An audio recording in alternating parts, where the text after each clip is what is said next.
So quick little intro, my name is Ashley. I am a homeschooling mom of 4 girls, and I also work nights as a medical laboratory scientist. I created an escape room for Lab Week, and everybody's been asking me how I did it. So I figured the best way to do it was just kind of like explain the process through a video, and then I was also going to post the links to the templates and things like that in my blog. I normally really look forward to Lab Week. Lab Week is something I get super excited about, and we usually have food brought to us. It's one of the only times that I feel like the lab is really recognized for what we do.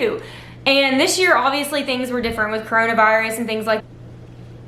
Our shift is really close-knit, and we have done escape rooms together, and we absolutely love them. And as a mom, I love anything that promotes critical thinking.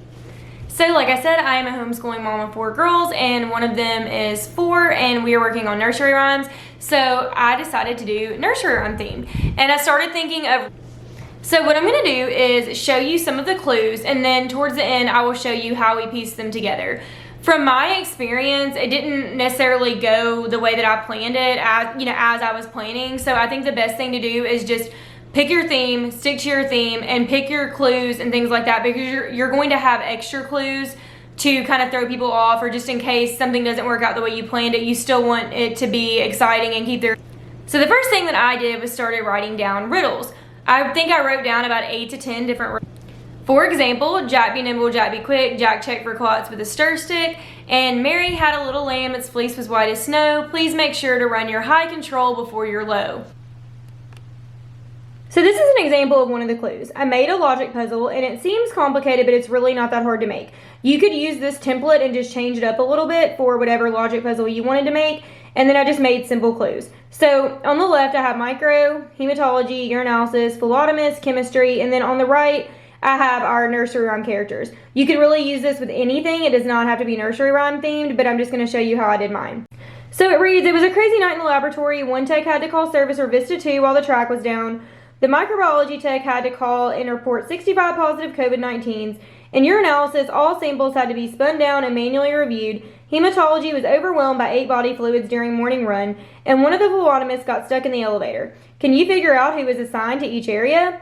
And so then the clues, they just had to work through it. And for example, I don't know if you've done a logic puzzle before, but if you haven't, I'll give you an example. It says either Miss Muffet or Old MacDonald was assigned to chemistry. So everybody else could be marked. So for example, for the first clue, we know that Old MacDonald or Miss Muffet was in chemistry. So for chemistry, we're going to go ahead and X everybody else off. So then we go to the next clue. Humpty Dumpty did have a great fall, but he did not, sorry, I had to fix it later. Anyway, he did not have to perform any differentials on body fluids. So we know which area Humpty Dumpty was not. Anyway, they're going to continue down making X's and O's until they figure out who was in each area. This is not going to be useful to them yet, but it will be at the end.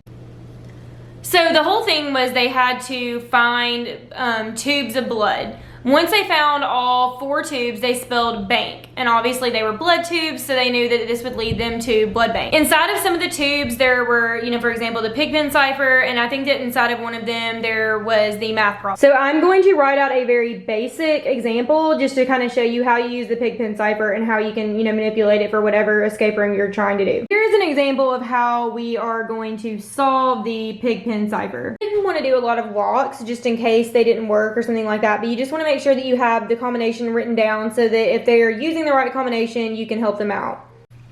If you see this, we're going to find it over here, and we see that it is an A. Then we'll go to the next one. That one is going to be an R, and anyway, I'll just go ahead and tell you it's going to spell around. So that's just an example of how you're going to use this to solve things.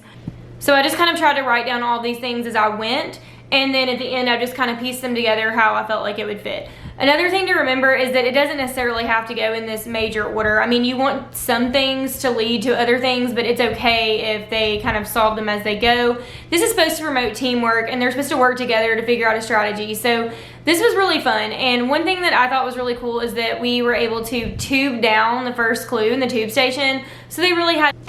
At the end, they had to use this logic puzzle and the Mother Goose nursery rhyme book. And like I said, I know that you probably won't have the same exact book if you do decide to go with the nursery rhyme theme, but you can kind of change it to go with whatever book that you have. I mean, it's all going to... And inside of Blood Bank, they found the Mother Goose book. This is the table of contents. I wrote down the first problem, which was phlebotomy minus 100 equals 39, and the way they figured that out was by using the logic puzzle. On the logic puzzle, the phlebotomist was Little Miss Muffet. There were 3 problems, so each one included a nursery rhyme character and used the logic puzzle. And once they opened the lock, that is how they escaped. I personally find that my daughter learns best by playing games and having to think about it for herself. It really helps with her memory. That was basically how we did our escape room for lab week, and it made it like a lot of fun and just doing something really cool. And I hope that this can benefit you, and if it did, please like and subscribe and let me know what you would like to see next. Oh, and thanks for watching, because this is my first YouTube video.